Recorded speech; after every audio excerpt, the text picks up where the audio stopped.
Chapter 12. Casper arrives with a surprise. Lena was sweeping the floor of the kitchen when she heard the thump and shuffle of hooves outside. There was a shout in a man's voice, "Hello! Where is everyone?" And then a shriek from inside the house, running footsteps, and Torrin's voice screaming, "Casper! Casper! You're home!" Lena flung down the broom and dashed to the door. There was Torrin, clamped onto the front of a very large man, who was rumpling Torrin's hair and thumping him on the back. Behind the man was his truck, an especially large one, piled high with boxes and crates, pulled behind two huge oxen with curved horns. They stood breathing noisily, their sides going in and out. "Well, small brother," said Casper, "glad to see me?" "Yes," said Torrin. He unwrapped his arms from around his brother's trunk and gazed up at his face. "You were gone so long this time." "I had to extend my route," said Casper. "Quite far, in fact, quite far. The work of a roamer gets harder every year." Lena could see Casper's resemblance to his brother Torrin.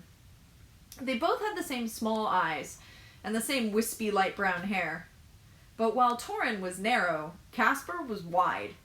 He had wide, round, rosy pink face with a glistening round chin. It was almost a babyish looking face, except for the tiny mustache on the upper lip, twisted twisted on both ends to points. Dr. Hester, who had been picking peas, came out from the side of the house. "Welcome back, traveler." "Auntie Hester!" cried Casper, flinging his arms wide. He stood that way while Dr. Hester walked towards him. And when she came close, he gave her a hug that lifted her feet in their dusty slippers off the ground.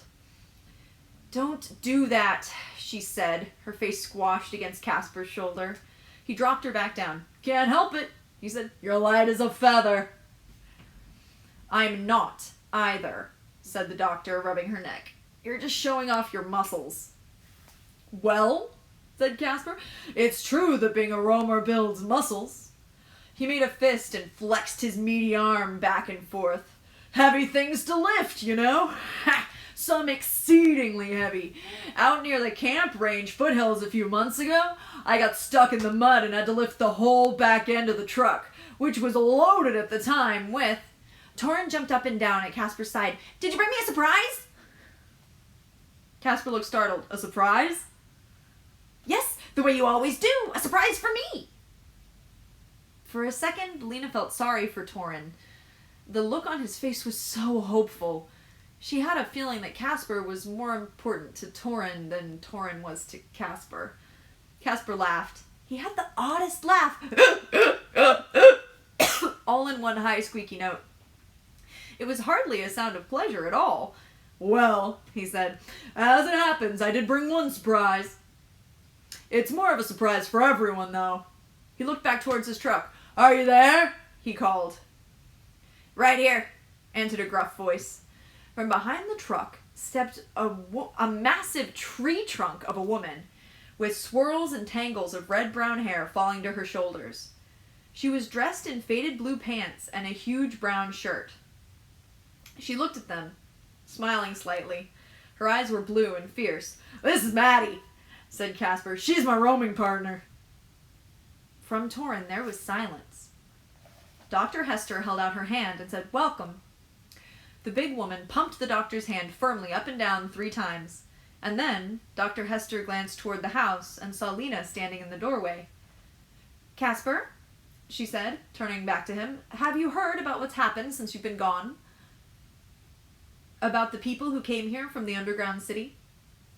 "I heard some tale like that," said Casper. "Lena is one of them," Dr. Hester said. "Come here, Lena." Lena walked out towards Casper, who squinted at her and then thrust his hand into the pocket of his pants and pulled out a pair of slightly bent glasses, which he put on. He peered at her through their cracked lenses as she approached. When she got close, he held out an enormous hand, and Lena shook it. "Underground, eh?" said Casper. The cloudy glasses made his eyes look bigger and dimmer. Some sort of mole people? But you've got no fur! He laughed his squeaky laugh again. Lena smiled politely at this stupid joke. Something about Casper seemed to be slightly off, she thought. Lena's sister, Poppy, is with us as well, Dr. Hester went on, and their guardian, Mrs. Murdo.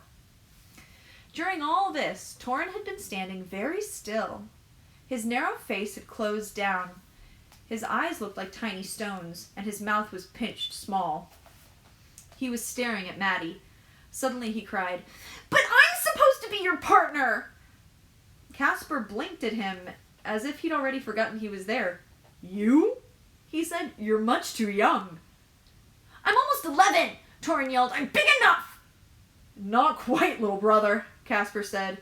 He grinned at Maddie, who gazed back at him calmly. She was like a big rock, Lena thought. Her face didn't move. Torrin scowled. "Don't call me little!" he shouted. He turned and ran towards the house.